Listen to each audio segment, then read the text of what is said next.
bike ले आओ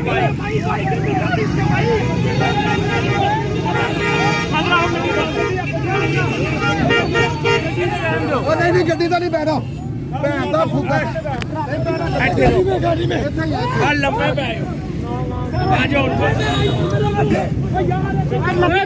भाई इधर आ ओ उधर चला आया देख में दे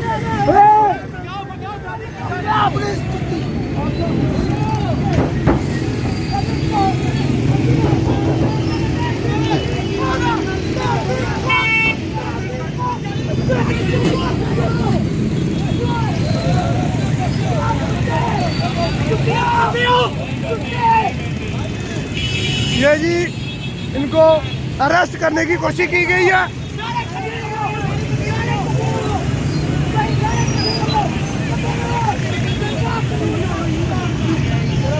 यार वो डाले में